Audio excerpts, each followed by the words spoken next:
昨天王姐杀猪又给他切了块肉，今天准备用竹筒筒来焖个肉吃，巴适得板。小时候的回忆。先把肉洗一半手，先把肉切成小坨坨，给它腌一半手，就把这肉割成小坨坨就得行了哦。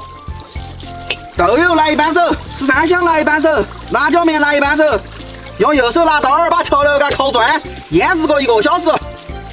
在我们这边，竹筒烧肉要用这种带壳壳的嫩竹子来烧哦，砍一半手。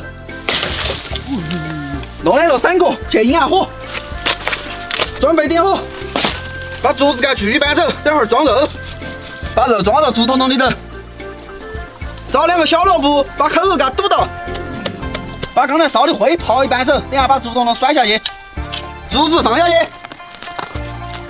用灰把竹子埋到，焖得差不多了，灰刨开，焖好了，把它弄起来，打开它的皱皱。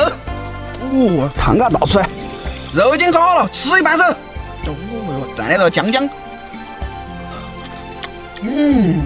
爽。